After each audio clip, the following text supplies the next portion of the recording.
Hello. Hi Rick, how are you? Very well, thanks, mate. How are you? Very good, thank you. Thanks so much for taking the time to talk. And I know you must be busy in the last few days of your tour. Oh, yeah, it's a little bit crazy, but no, it's a total pleasure to chat with you. Could you give me one minute? Absolutely. Perfect. Sorry about that. I'm just realizing that I'm going to need a cup of tea, and Well, I've already got mine. So we've both got cups of tea, so we're ready to go. a heartfelt thank you for that beautiful review, and it was so good, very, really excellent. It was a great show. I loved the way that a lot of people do this sort of like singer-songwriter, tell you about the songs, but I just found the fact that with you speaking about the songs before you played them, it just added another dimension to what they do. Some people will introduce and say a few words, but to hear the Mm. stories about how they came about and where the inspiration was, for me, it just added a whole other level to the experience, which was great. Well, thank you. That's good to get that feedback because sometimes, you just never know, whether it's too much or not enough, you just sort of go, I have a basic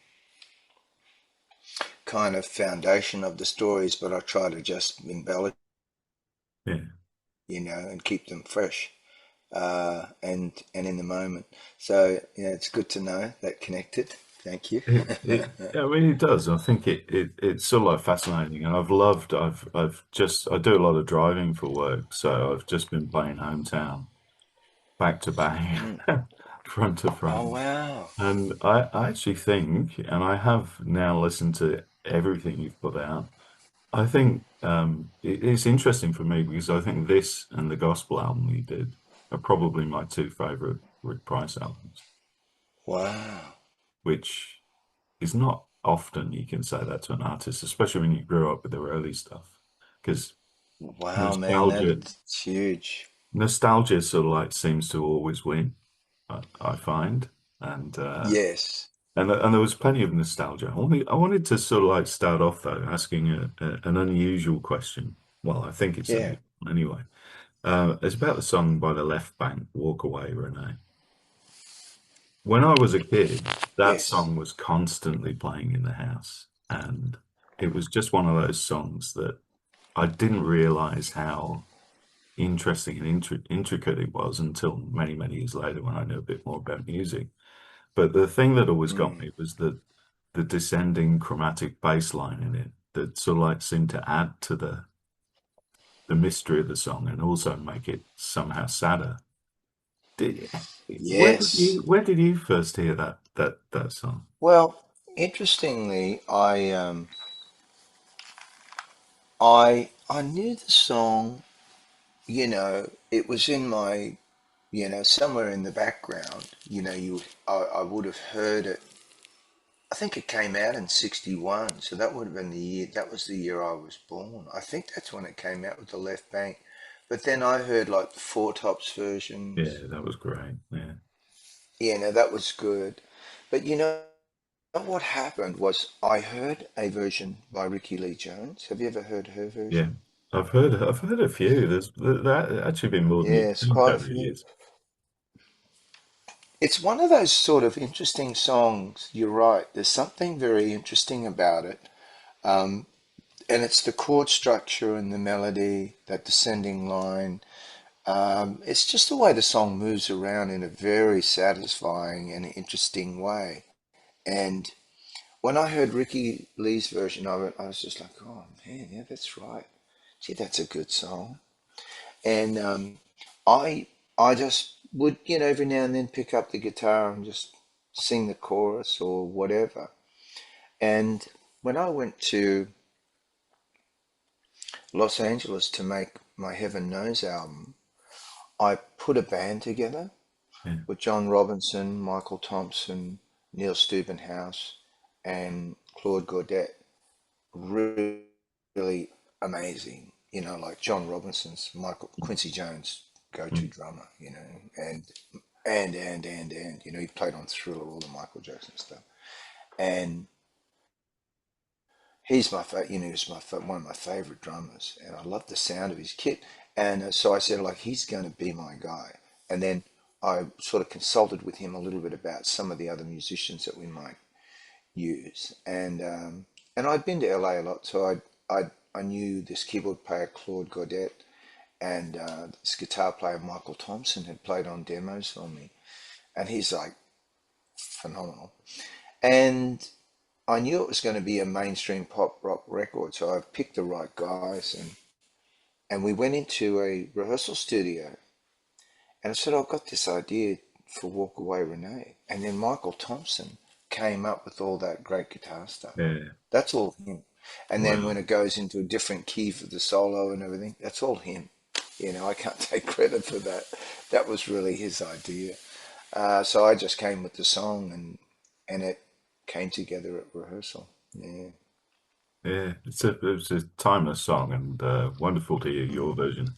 I think my two favorite versions of it are by yourself, and there's a really obscure sort of almost pomp rock band from the late 70s called Angel who Oh, did a really I over the got top version of it. I got to check that out. So Angel. it's really of its time. It's one of those songs where you think this could only be like 70s, but Yeah, walls of keyboards and everything in there. Um, yeah, Hometown was a revelation for me listening to it the first time. It's one of those songs where every song sort of hits you, and hearing you play the opening track, "Can't Keep a Good Man Down," and listening to the mm, story about that was quite emotional. There's a lot of songs on here that sort of like deal with memory, I guess the memories of the past, belonging, yeah, and identity as well. And obviously you're playing your last song, your last concert rather in Australia this tour in the place where you're from that sort of gave everything to you. yes.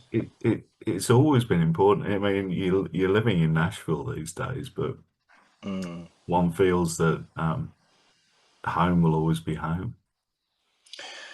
Home will always be home because that's in my psyche. You know, as a child, I loved growing up in the country, and I loved it. The more I lived in cities in my life, and in Sydney and different, I lived in Los Angeles. Now I live in Nashville and different places. It makes you appreciate. It's made me appreciate the life I had as a child and how fortunate I was to grow up in that little country town and to have performances every weekend from when I was 8 years old. And Tamborine Mountain to me is my Harry Potter world. You know, it's my Alice in Wonderland. You know, it's a dreamy place that, especially as experiencing it as a child, everything seems larger than life when you're little, when you're 6 and 7 years old, and you're walking through rainforests and swimming in creeks, and it's a world of wonderment, you know, and it still hits me in that way when I go back there. I go back there and I get excited driving up there. When I'm winding my way up to the mountain, and I get to the village, and I'm like, I'm excited to be there, just like that little kid comes out at me again. Has it changed much? I think it has, like, you know, there's obviously a lot more residents there now, and but I think the fundamentals haven't changed. The rainforests are still beautiful, the creeks and the waterfalls and the picnic areas, they've all stayed, you know, preserved in the same way as they were. And the little landmarks of the, you know, when you're driving up the windy road, you know, when you look up on one of the there's a piano carved out of rock, and somebody must have decided, oh, that looks like a piano, and they went up and painted a piano on it. I think that's funny, but. Obviously you can't stop the commercial factor of, Yeah, the village in certain areas have, are somewhat commercialized. There's a strip now, of cafes and restaurants and gift stores and things like that. And, part of me wishes like, oh, could have less of those. But, um, but, it's tastefully done. And I think the spirit of the place is still has been preserved. yeah. And it's obviously There was a still little a cottage. It was a little cottage right by the main strip there, like just one street back. I almost bought it 30 years ago, and I sort of regret not buying it. Really, maybe it'll be for sale again sometime. I don't know.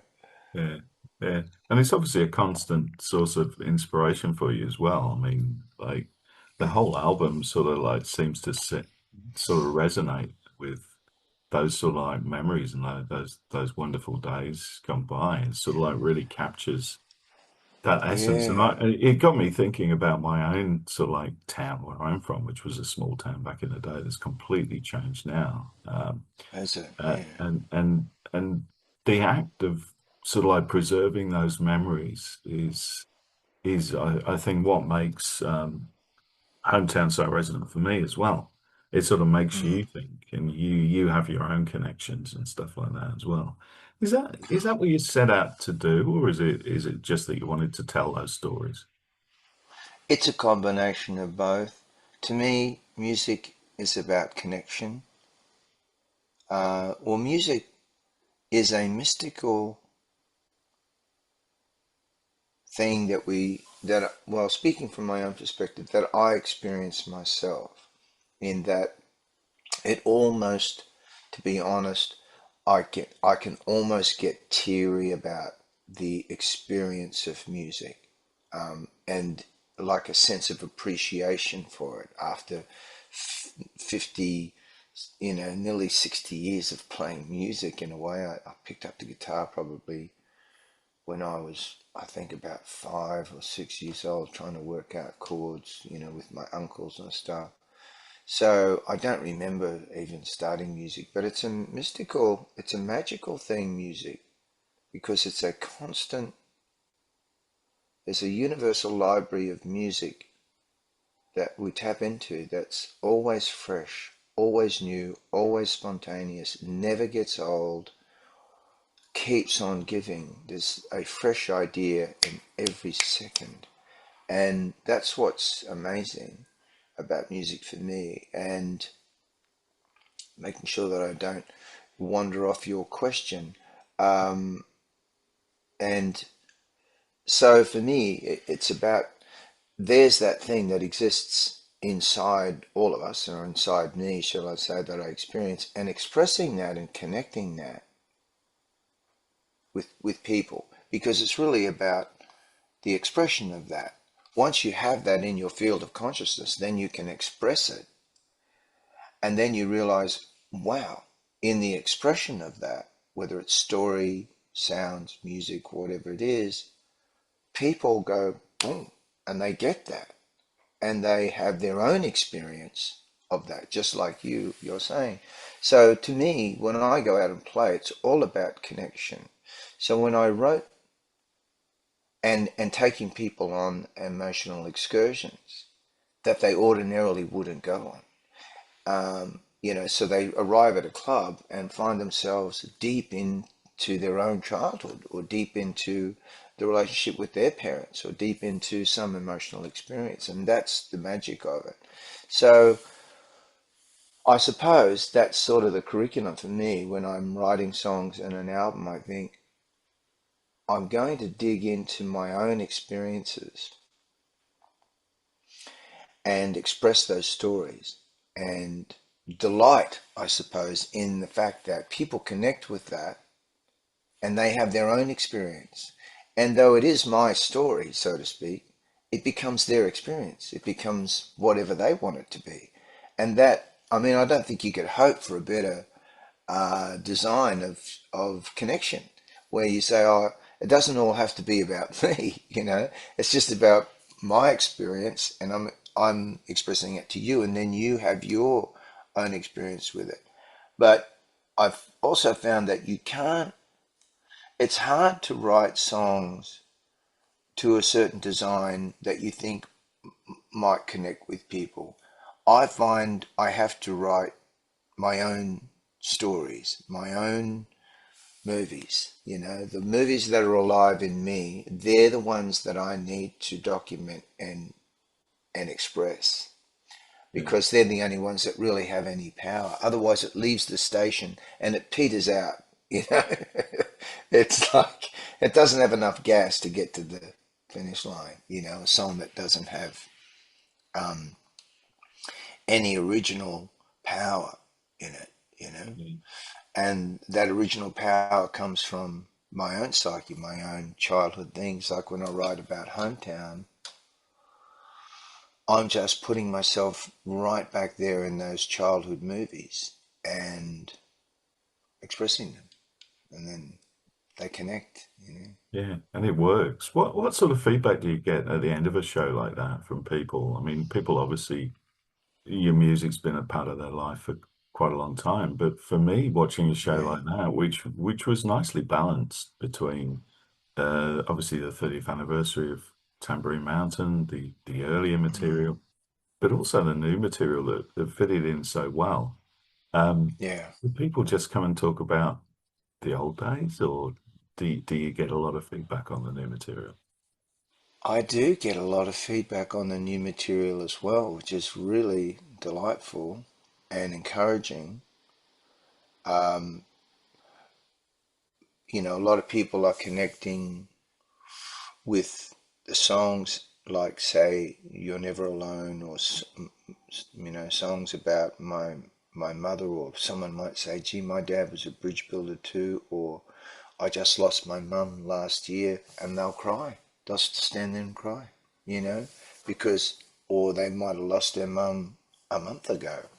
That happens all of the time, because people in my age group, that come to see me, they're losing their parents, or they've lost their parents usually. Um, so the feedback I get is very emotional and very personal, because during the show, I'm making this emotional connection with them. And so they feel like they've just come off a conversation, a deep Mm. DM with me.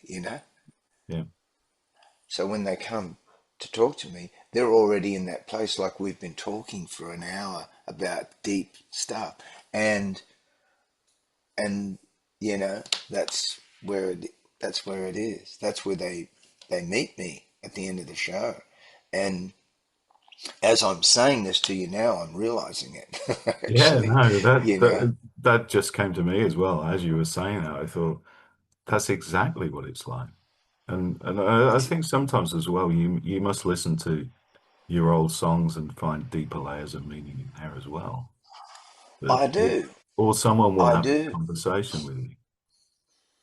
People will say, they'll tell me about their kids, or they have, my song about my son, You're Never Alone. Like they will, Mm. I played it for my son when he had his first communion, or when he graduated from high school, and they might show me photographs of their kids, or they really want to share back, just like I've shared with them. They want to Mm. share back with me their stories. And so, um, and then, someone will say to me, like, oh, Tennessee Sky is my favorite song, of yours. And it's a new one, a sort of relative, well, not new, it's 10 years old, but it's not part of the 90s Yeah. kind of set. Um, and yeah, so people are resonating. I think that when I put out my first album, Heaven Knows, and then I sort of shifted gears for the Tambourine Mountain album. And then, I've digressed of that, like with Another Place and different albums that I tried to make to satisfy the record label and still didn't work. Um, and then I feel like Hometown is a continuation of of Tamborine Mountain, of Tennessee Sky, you know. Yeah. Tennessee What do Sky was a little bit more broader, I think. It was mm, more, not even, well, Tennessee Sky, a very personal song, but some of the themes were a little broader. And, you know, Hometown comes back a bit to my own personal experiences, you know, of how I just experience the world, how I experience creativity, how I how I relate to that little childlike part of myself and little buckaroo and you know those things. can you sort of explain Nashville to someone who maybe doesn't understand what it means to American music? To what it means to, what did you To, say, to American music? American music, I've got so many Yeah. friends who are musicians who live in that part of the world and wouldn't live anywhere else. What's the pull to an Australian from rural Queensland to a place like Nashville? I would say for me, it's like moving closer to the well. Yeah.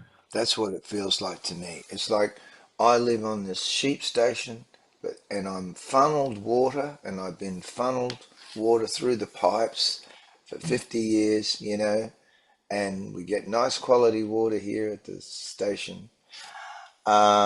But I'm curious to take the excursion to the well of where the water comes from, and not that's not to downgrade anything musically that happens in Australia, but I grew up on American folk music. I grew up on the traditional, you know, rhythm and blues and soul music and gospel music that came out of America. So I think of it not even so much as a country,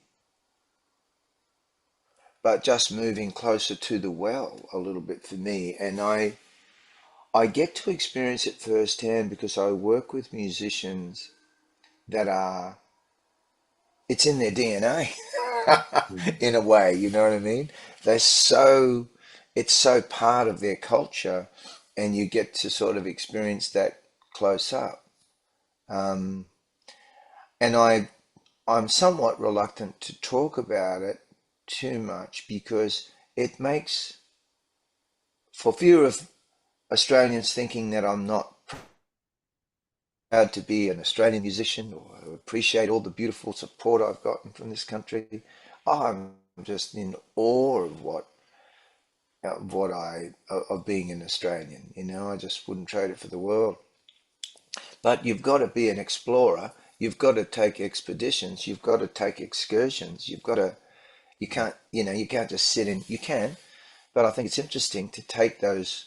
You know, those trips to other parts of the world and to see what it's like. And I think cities, countries, towns, businesses, families, people, they all have that they, an energy frequency that they kind of vibrate at, you know, like marriages, families, businesses, towns, you know, we're all in this world of manifestation and we're all in an energy field. And so when you get close to the well, you just feel it. It's like it's alive, it's tangible. It, Does that make sense? it does, it does. And I've heard I always ask that sort of question to all of my friends who like live in that part of the world. And there is this strange sort of like oneness about the answers, even if they sound different or they don't realize it. Like it's Yeah. almost like a sort of a hub that resonates with you. And the closer you get to it, you more it's almost like the less you understand it, but the more you get from it.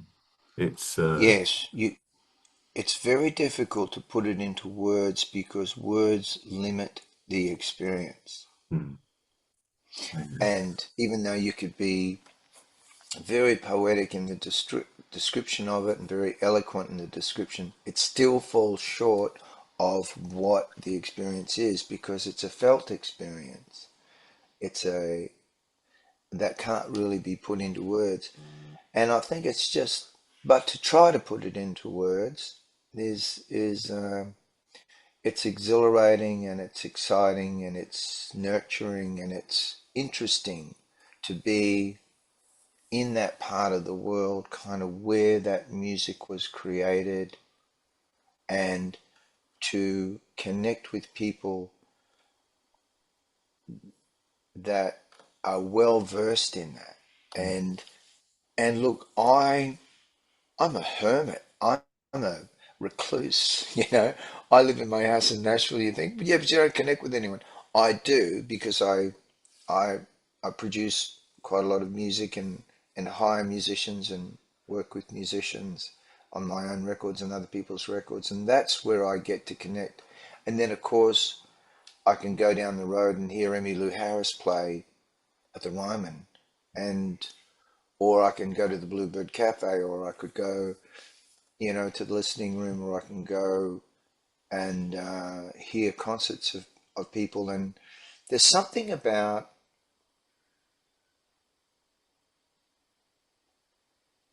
connecting with people that have grown up with that music, with the roots of that music, and yeah, it's pretty inspiring. It is, isn't Yeah, it? I remember having a long conversation once with John White, who is obviously from a very right. different part of the world as well, just Yeah, about the Bluebird Cafe and yeah, uh, and how important that place was to him. I mean, John still lives in LA, and yeah, but there's just something magical for him about that particular part of the world and that particular place. yeah.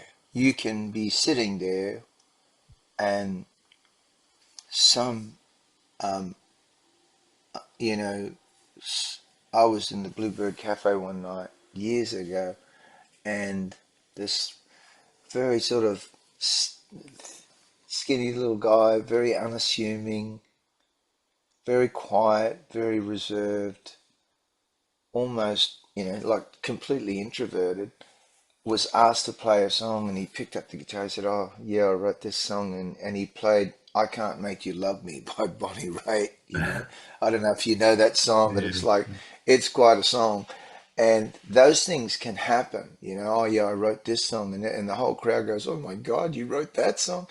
And or Vince Gill will just be standing at the bar, and they'll ask him to play or something. So it's like, yeah, that's how I would describe it. It's like going to the well. It doesn't denigrate the Mm. town where I came from, because that's all I write about. I don't Yeah. write about growing up in Memphis. I wrote Tennessee Sky as a way of saying, like, this is me in Tennessee. This is my experience of Tennessee and what I'm experiencing in my life at this moment of living in Tennessee. But once you get past the idea that you're just going where energy is, and it's not being disloyal or anything like that. You're just being adventurous and having experiences. That's all it is. But And Nashville's a you great and you spot to always go come to back for and that. see us, and you always come back and see us anyway. So that's wonderful. Oh yeah, like Australia's my home. I feel at home when I'm here. Yeah. Oh yeah, I I've do so feel much. like I'm on an adventure when I'm in Yeah. Nashville. I'm on some sort of space station. Yeah. Well, I could talk about songwriting with you all day, and hopefully, like next time you're over, we'll get a chance to catch up again. But I just wanted to leave you with two questions that we ask everyone the first time that we speak to them, just to see Yeah. what your answers are. The first Mm, one's a little bit easier than the second one. Um, if you could have been in the studio, like just like a fly on the wall for the creation of any album in the history of rock and roll, what would you love to have seen being made? What fascinates you? Oh, gee whiz. There would be a couple albums that come to mind. The first one would be Mudslide Slim and the Blue Horizon, which was the first James Taylor album that I ever heard. Okay, yeah, You mean like to be just sitting in the room, and to mm, be watching what was going on? Is that what you mean? absolutely, yeah, yeah, Yeah, that would be my pick, because that's the album that has Fire and Rain you know, all Wonderful. that on. That's a great Yeah. pick. One we've not had before, but I'm going to go and revisit that one immediately. Oh, it's a record and a half, mate. Much like Slim and the Blue Horizon. What a record. Yeah. Crazy. And So beautiful. we'll leave you with an easy one, Rick. What is the Mm. meaning of life?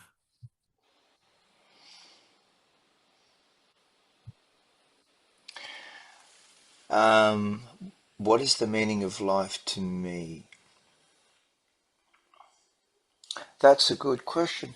I don't know that I have a one clear answer. The meaning of life to me is to be present and express. This is going to sound pretty deep, but to me, it's to live in the present moment and to express the creation of God. That's really what's happening. We're all just little expression machines, you know. But the key to life for me is, you know, do I want the story or do I want to live in the present moment? Story or presence? Because all the disturbance of life comes from our thinking and our distortions. So living in the present moment, that would be my most concise answer. The meaning of life is to live in the present moment. Well, thank you so much, Mr. Rick Price. It's always a pleasure to see you play and wonderful to talk to you today. Thank you so much, What my a friend. joy, mate. How You, ta beautiful. Thank you, you mate. take care of yourself and have a safe trip back to the other side of the world. Thanks, mate. We'll see Great you to chat soon. with you, mate.